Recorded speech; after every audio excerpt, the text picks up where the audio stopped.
कोई पार्टी, कुछ पार्टियां कनेक्ट करना चाह रही है मुझे, लोग तो नए नए आए हैं, ठीक है ना, अब वो क्या करेंगे आगे चल के पता नहीं। लेकिन प्रशांत किशोर की बात कर रहे हैं, मैं सभी की बातें कर रहा हूँ। हाँ, रास्ते खुले हुए हैं और जन समर्थन प्राप्त हो रहा है आपकी मुहिम के जरिए है। वो आपको दिखेगा कि आपको पार्टीज के दिए हुए आदमी को वोट नहीं करके जो आपके ग्राउंड पे काम कर रहा है उस आदमी को आप विधानसभा भेजिए, ना कि उस पार्टी को, ना कि उसका सिंबल को। कितनी बार असदुद्दीन ओवैसी आएंगे आपके एरिया में, कितनी बार आएंगे तेजस्वी जी, कितनी बार आएंगे राहुल गांधी और मोदी। हमें फिक्र है भारत की, हमें फिक्र है बिहार की, हमें फिक्र है बिहार के 243 विधानसभाओं की, हमें फिक्र है वहां रहने वाले लोगों की, और फिक्र होनी चाहिए उन जनप्रतिनिधियों को जो उन जगहों से चुन करके आते हैं और उनके सुख दुख, उनके विकास का रास्ता तय करने के लिए उनकी आवाज बनकर विधानसभाओं में पहुंचते हैं। बिहार की ठाकुरगंज विधानसभा में एक मुहिम चल रही है, वी केयर फॉर ठाकुरगंज। बड़ी जरूरी है, हर विधानसभा में चलनी चाहिए कि हमें फिक्र है हमारी विधानसभा की। और उस विधानसभा में उस मुहिम को चलाने वाले डॉक्टर आसिफ आज हमारे साथ हैं। आपका बहुत बहुत स्वागत है। सवाल यही कि भैया काहे जरूरत पड़ गई ऐसे मुहिम की, जबकि आज़ादी मिले तो बहुत दिन हो गया, सरकारें तो बहुत सी बनी, क्या नहीं है कि आपको केयर करना पड़ रहा है वहाँ पे? देखिए, ये मुहिम के थ्रू हम लोग अवेयरनेस प्रोग्राम है एक्चुअली। ये मुहिम के थ्रू लोगों तक हम पहुँच रहे हैं। लोगों के पहुँचने का जो कैसे पहुँचे उसके लिए हम लोग मशवरा कर रहे हैं, जिसका नाम हम लोगों ने दिया है महफिल मशवरा। महफिल मशवरा मतलब हर क्यों आसिफ, क्यों? शिक्षा, स्वास्थ्य, रोजगार और एंटी करप्शन के लिए, ये 3 चीजों को लेके हम लोग एक्चुअली मैं ये इसके पीछे पूरे बैकग्राउंड में मैं जाना चाहूँगा। हम चलेंगे कि हालात को देखते हुए ये मुहिम चलाना पड़ा मुझे। वहाँ के हालात, वहाँ की लीडरशिप को देखते हुए, वहाँ कोई ऐसी लीडरशिप हमें नहीं दिखी कि जिस पे हम रिलाई कर सकें और जो लोगों के लिए काम करे। लीडरशिप ऐसी होनी चाहिए कि जो निस्वार्थ भावना से आप अपने क्षेत्र के लोगों के लिए काम करें। तो ऐसी दावे तो ऐसे निसंदेह जो अब तक वहां पे विधायक बने होंगे आजादी के बाद से बहुत कम तो 15 विधानसभाएं तो हो गई हैं जिनमें चुनाव हुए होंगे, कोई ना कोई चुना गया होगा और यही बातें वो कह रहे होंगे। पर इसके बावजूद आज़ादी के अगर 52 से गिने तो अभी तक में 70-75 साल के बावजूद अगर आपको ये कहना पड़ रहा है तो चौंकाने वाला है। अगर ऐसी मुहिम चलानी पड़ रही है तो चौंकाने वाली है। देखिए, हम लोग बहुत पिछड़े हैं। हिंदुस्तान में सबसे पिछड़ा है हमारा बिहार, और बिहार में सबसे पिछड़ा है किशनगंज डिस्ट्रिक्ट, और उसमें भी पिछड़े हैं हम ठाकुरगंज वाले। ठाकुरगंज क्या मतलब नहीं है वहाँ अच्छे हॉस्पिटल्स नहीं है, अच्छे स्कूल्स नहीं है, अच्छे कॉलेजेस नहीं है। आप वहाँ अक्सर सुनते होंगे कि उस एरिया में बाढ़ आ जाता है। मतलब ऐसा कोई काम नहीं हुआ कि कोई बेहतरीन बांध बंद गया हो, बना दिया गया हो गवर्नमेंट के थ्रू। ऐसी आवाजें उठी ही नहीं। सिर्फ जब बरसात आती है, हॉस्पिटल नहीं, पर हॉस्पिटल तो आपने ही बनवाया है, नियाज मल्टी स्पेशलिटी। वो तो प्राइवेट हॉस्पिटल है ना सर, 5 साल पहले मैंने बनाया, इससे पहले बाकी कहाँ थे?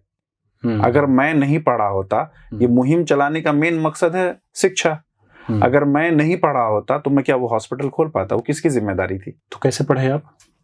मैं तो बेसिक एजुकेशन मदरसे से शुरू किया, और मैं आपको ये भी बताना चाहूंगा कि एक मदरसे का बच्चा भी डॉक्टर बन सकता है। एक जो मदरसे को गलत टैगलाइन लगाया गया है कि वहाँ गलत काम होते हैं, पर मैं आपके माध्यम से बताना चाहूंगा कि मदरसे का बच्चा भी डॉक्टर बन सकता है। मदरसा ठाकुरगंज के पास एक गाँव है, वहां से मतलब जो बेसिक एजुकेशन होता है हम लोग कुरान शरीफ तक वो पढ़ा। उसके बाद पटना में मैं अलेहरा पब्लिक स्कूल है वहाँ पढ़ा था।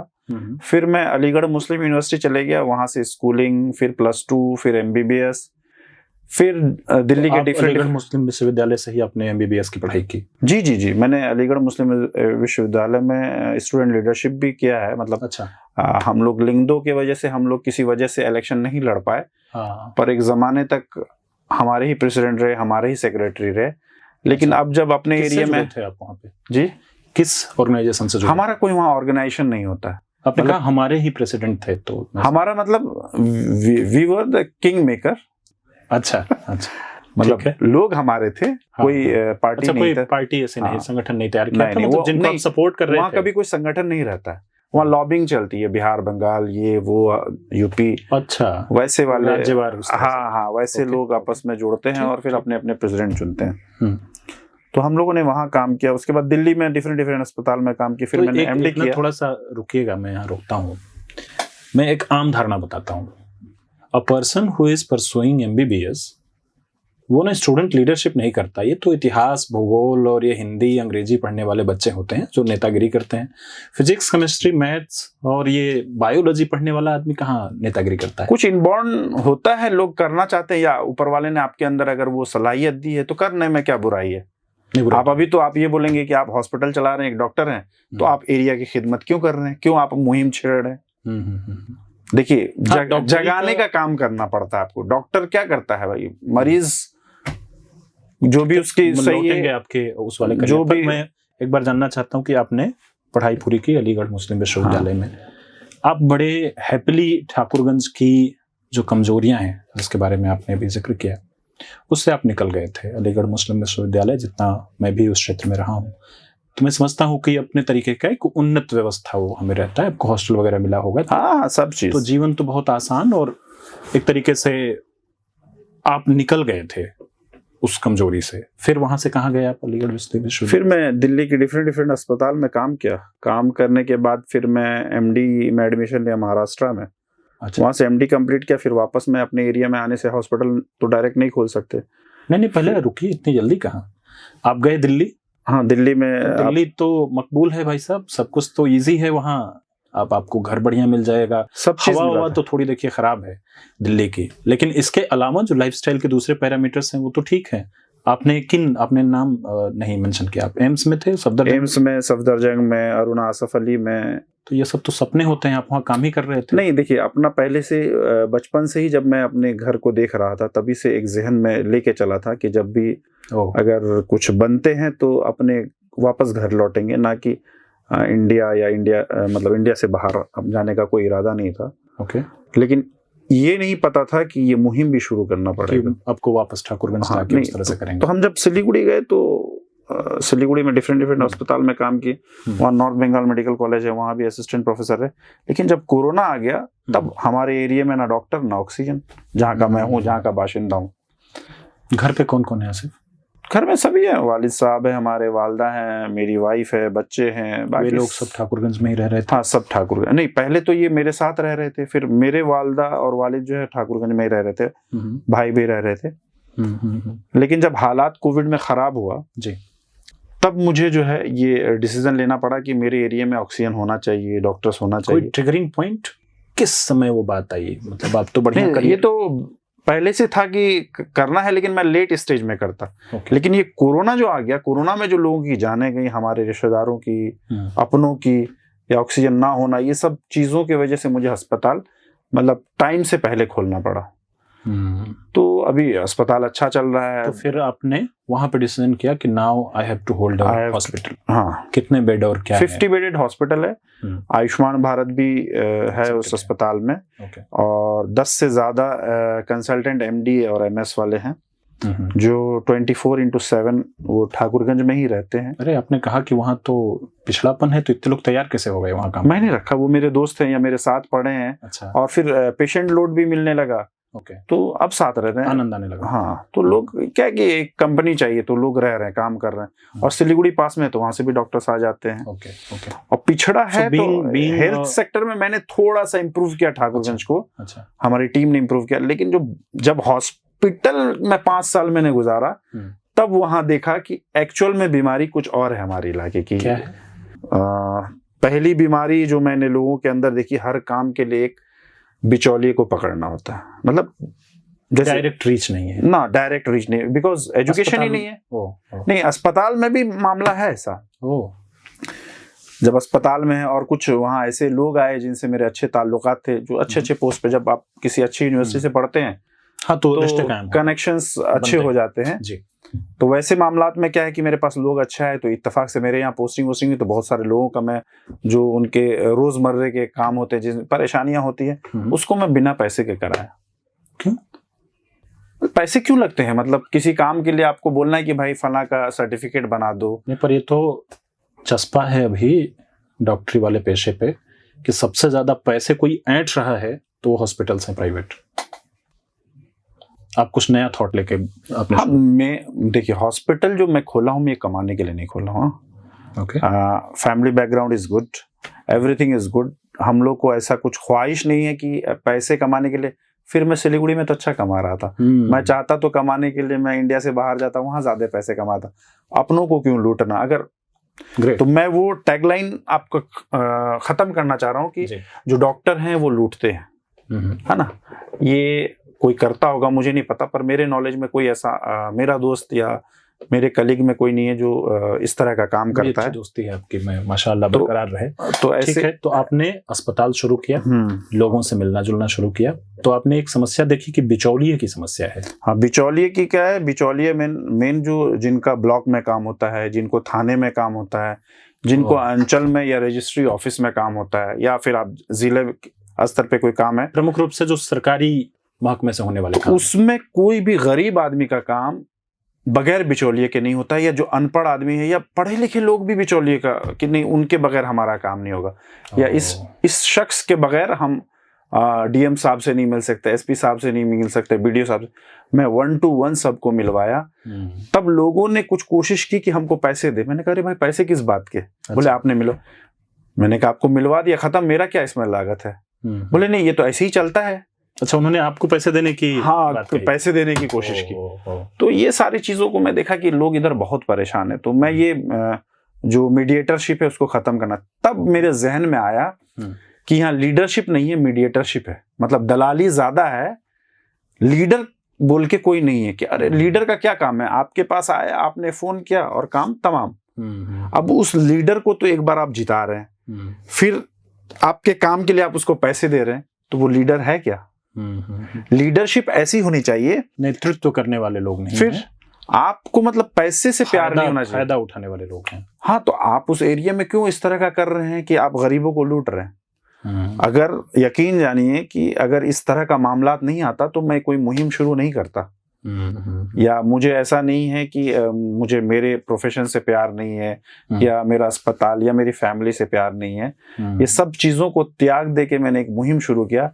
मुहिम क्या? शिक्षा, स्वास्थ्य, रोजगार। जब लोगों के बीच हम महफिल मशवरा में गए तो करप्शन की बात आई। तो फिर मशवरा सुन के लगता है कि कोई महफिल सजेगी, कोई शायरी नहीं, शेर व शायरी नहीं। अच्छा, उस महफिल में हम लोगों को दावत देते हैं। अच्छा, कि डॉक्टर आसिफ जो है अपनी बात रखने आ रहे हैं। अगर आप और आपके भलाई के लिए आ रहे हैं, आपके बच्चों को जो शिक्षा, स्वास्थ्य और रोजगार की बातें हैं वो कैसे होना है, हम लोग वहाँ वोट या इलेक्शन या किसी पार्टी की बात नहीं करते।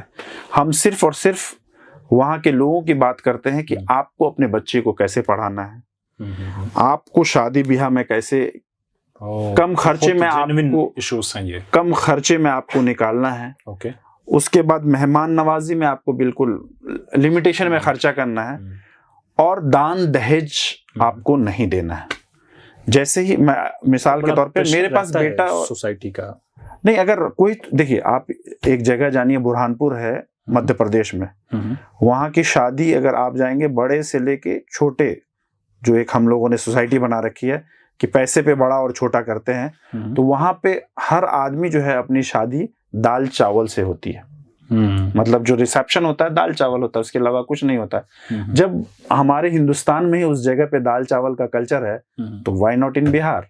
अगर हम सिर्फ एक नॉर्मल सी चीज पे अपनी शादी करवाते हैं तो कितना खर्चा बच जाएगा। अब उस पैसे को बचा के अगर अपने बच्चे को आप तालीम याफ्ता करेंगे, बच्चे को पढ़ाएंगे, तो बच्चा teacher, engineer, doctor, IAS, IPS, BDO, CO, अंचल अधिकारी, ये सारी चीजें तो आपका ही बेटा बनेगा। और मैं जब ये कार्य शुरू किया, मतलब ये मुहिम, तो मेरे घर का कोई भी फर्द मेरे साथ नहीं था। आज से 4 महीना पहले। घर का पैसा लुटाने वालों को कौन पसंद करता है? नहीं, इसमें पैसे लूट कहाँ रहे हैं। मैं जा रहा हूँ, लोगों से मिल रहा हूँ, एक वो खरीदा है, माइक खरीदा है, और एक साउंड बॉक्स है, और 2-4 मेरे दोस्त हैं जो जगह जगह जाके बोलते हैं, उसमें कोई खर्चा नहीं है जी। अब इलेक्शन है तो अब मैं तो पूछ ही रहा था कि ये जो कारवां बनता गया, ये कारवां अभी तक पहुंचा कहाँ है? क्या बात किसी पार्टी तक पहुंची है?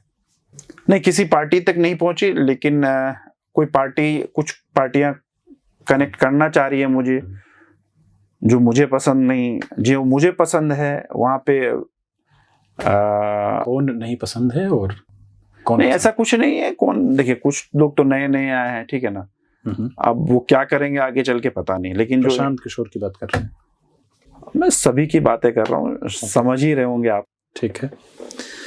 तो जो मौजूदा विधायक हैं आपके यहाँ वो आरजेडी के हैं, और यूं तो निसंदेह अब आज का जो भारत जिस तरह से आगे बढ़ रहा है, वहाँ कोई हिंदू, कोई मुसलमान, कोई जाति, कोई धर्म धीरे धीरे बात करके हट रही है, पर अभी फिलहाल वो उस समुदाय से ताल्लुक रखते हैं जिससे आप ताल्लुक रखते हैं। तो आप यूं बताएं कि आपका समर्थन उन्हें नहीं है, जैसा कि आप बार बार बता रहे हैं, जो आरजेडी विधायक हैं। नहीं, हम लोगों ने वोट किया था उनको। अच्छा, लेकिन देखिए वो एक्चुअली में ही इज नॉट अ लीडर। क्या मसला हिज हुआ? Father was MP from our seat. तो जब उनका इंतकाल हो गया तो मतलब आरजेडी ने विरासत में इनको, बेसिकली विरासत नहीं कहेंगे, मैं इसको अनुकंपा बोलता हूँ। अच्छा, कि जैसे मैं नौकरी में था सरकारी, मैं बीच में देहांत हो गया तो मेरे बच्चे को नौकरी मिल गई, तो दैट इज अनुकंपा। अनुकंपा। तो same thing they do in this thing, politics.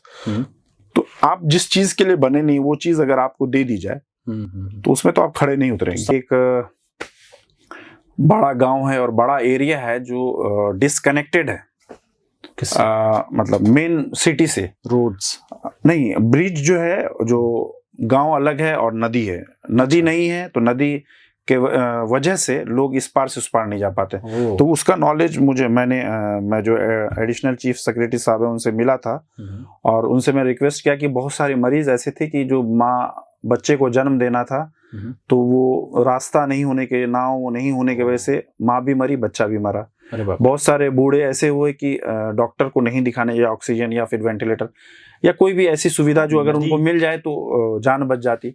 तो जब सर से मैंने रिक्वेस्ट किया तो सर ने इमीडिएटली उसको रिकमेंड किया है और उस पर काम भी जल्द शुरू होने वाला है। तो मतलब आपको पता होना चाहिए कि आपकी बात कहाँ हिट होनी है। जैसे मैं आरडब्ल्यूडी के एडिशनल चीफ सेक्रेटरी के पास गया जी, अब मैं दौड़ता फिरता किसके पास, पता चला मुझे डॉक्टर को दिखाना और मैं इंजीनियर से जाके बात कर रहा हूँ। तो हमारे लीडर को ये पता होना चाहिए कि आपको अपनी बात कहाँ हिट करनी है, किसको बतानी है, कैसे वो काम होगा।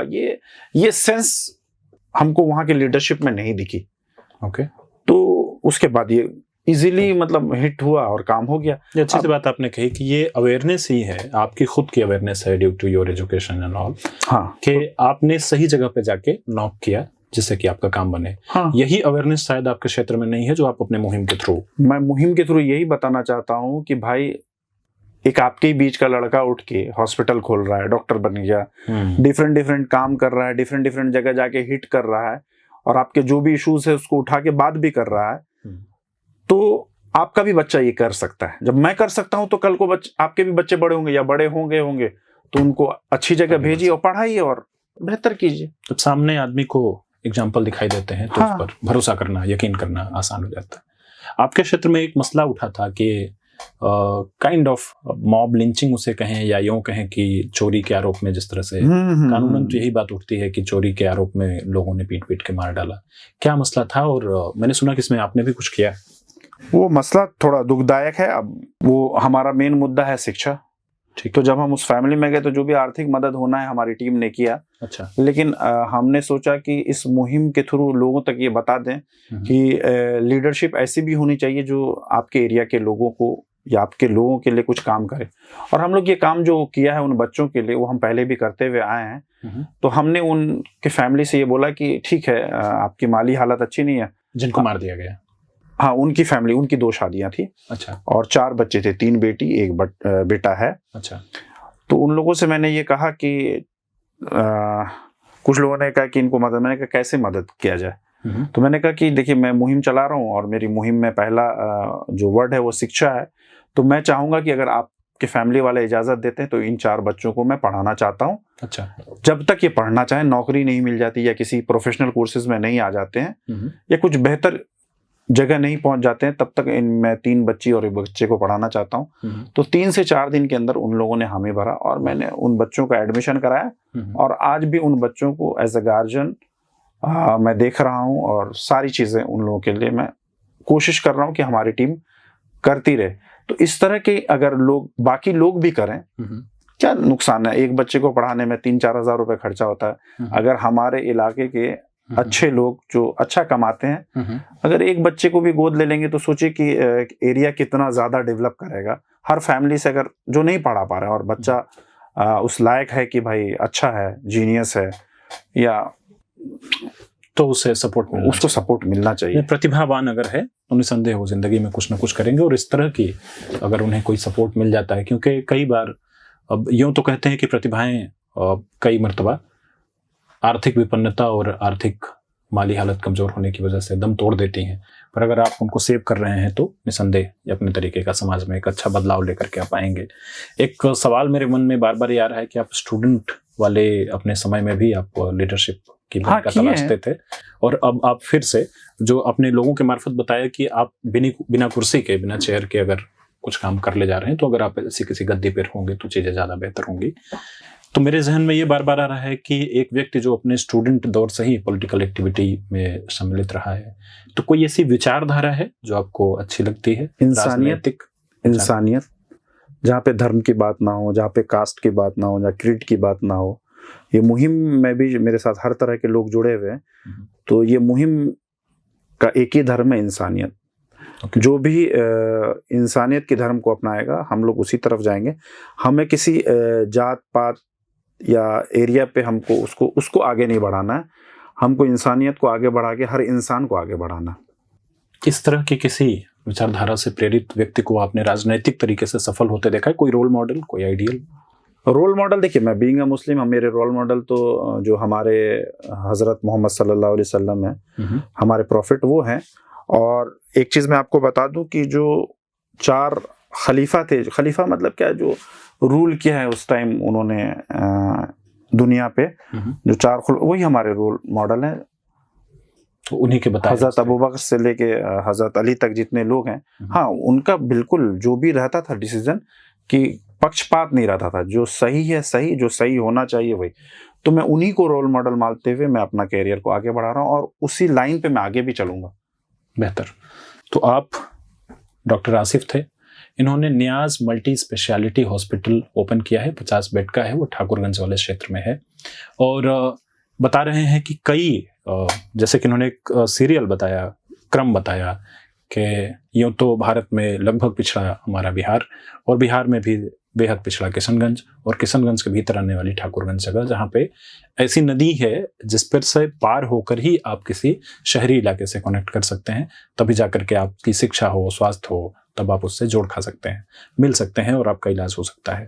अब इन्होंने एक मुहिम छेड़ी है, मुहिम का नाम है परवाह है हमें हमारे ठाकुरगंज की, और उसमें हम चला रहे हैं महफिल मशवरा, जिसको आप लोग जन संवाद कहते हैं। अच्छा, तो मशवरा का मतलब ये हो गया कि लोगों के बीच में जाके हम उनसे पूछते हैं कि हमें क्या करना चाहिए।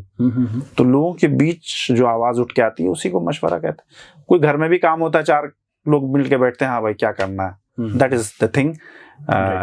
तो ये पूरे इंटरव्यू का मैं जो आखिरी सवाल आपसे ले रहा हूँ यही है कि आपने कहा कि हम लोगों से पूछते हैं कि क्या करना चाहिए, तो आप जरा ठाकुरगंज के लोगों की नजर से बताइए कि क्या करना चाहिए। नहीं, लोगों के नजरिए में यह है कि भाई जो सामने विधानसभा का इलेक्शन है उसको फाइट करना है, और लोग ये चाहते हैं कि डॉक्टर आसिफ जो है चाहे आइदर आरजेडी या कांग्रेस से इलेक्शन लड़े। अगर ये लोग टिकट नहीं देते हैं तो फिर इस पे विचार विमर्श किया जाएगा कि नेक्स्ट हमारा क्या रहेगा, हम लोग को कैसे क्या करेंगे। बेहतर। तो आपके सामने फिलवक्त आरजेडी और कांग्रेस जो भी उस सीट पर दावेदारी करता है, क्योंकि अभी सीटों का बंटवारा नहीं हुआ है, तो दोनों ही पार्टियों की तरफ से आप अपनी दावेदारी करना चाह रहे हैं, और नहीं होने पर भी आप रास्ते खुले छोड़े? हाँ, रास्ते खुले हुए हैं, और आपका कहना है कि आपको जन समर्थन प्राप्त हो रहा है आपकी मुहिम के जरिए है, वो आपको दिखेगा, और आप भी अपने सोर्सेज के थ्रू पता कीजिए। मैं चाहता हूं कि लीडरशिप हो। अभी तक क्या हुआ है हमारे एरिया में कि जो पार्टीज किसी को भी टिकट दे दिया, हमारे लोग जिता के भेजे, पर लोगों में मैं अवेयरनेस ला रहा हूं कि आपको पार्टीज के दिए हुए आदमी को वोट नहीं करके, जो आपके ग्राउंड पे काम कर रहा है, जो जमीनी स्तर पे आपके लिए जो आदमी खड़ा है, उस आदमी को आप विधानसभा भेजिए, ना कि उस पार्टी को, ना कि उसका सिंबल को। हाँ, उस आदमी को वो सिंबल मिल जाता है, चाहे वो मैं हूं या कोई भी हो, उसको आप विधानसभा भेजिए ताकि वहां जाके लड़ के आपके एरिया का काम वो करा सके। ना कि ऐसे आदमी को भेजिए कि पार्टी ने दे दिया है तो अरे हम फला। और अच्छा, हमेशा क्या हुआ है, हमारे यहाँ के लोग मोदी को देख के वोट दिए हैं, राहुल गांधी को, तेजस्वी को या असदुद्दीन ओवैसी को, लोग उनको देख के वोट कर रहे हैं। अच्छा, अब आपका जो ग्राउंड लेवल का जो नेता है आप उसको देख ही नहीं रहे। कितनी बार असदुद्दीन ओवैसी आएंगे आपके एरिया में, कितनी बार आएंगे तेजस्वी जी, कितनी बार आएंगे राहुल गांधी और मोदी। अरे भाई, जो आपकी विधानसभा में जो बेहतर आपकी आवाज बन सकता है, आप उसको विधानसभा भेजिए। हमारा हर आदमी से यही कहना है। तो लोग अब इस बात को समझ पा रहे हैं और कनेक्ट कर पा रहे हैं और रियलाइज कर रहे हैं कि हाँ, हमसे गलती हुई है। अब हम लोग कुछ अलग तरीके से काम करेंगे कि पार्टीज को भी ये फील हो कि जो वहाँ की बेसिक राजनीति है या जो लोग बेहतर काम कर रहे हैं, हमें उसी को टिकट देना है, ना कि हमने मतलब एक खानदानी जो चल रहा है उसी परंपरा को फॉलो, वो नहीं चलेगा। जी, तो डॉक्टर आसिफ ने बताया कि ठाकुरगंज के लोगों ने अब मन बना लिया है कि वे उनको तवज्जो देंगे जो उनके क्षेत्र में जमीन पर उनके लिए बेहतर काम करेंगे। बहुत शुक्रिया डॉक्टर आसिफ, बहुत बहुत शुक्रिया से बात करने के लिए। मुझे उम्मीद है कि आप अपनी मुहिम को लेकर के बहुत आगे तक, ये मुहिम बहुत आगे तक चलेगी और मेरे बाद भी चलेगी। बहुत शुक्रिया। प्रभातखबर.com, विश्वास वही, रफ्तार नहीं।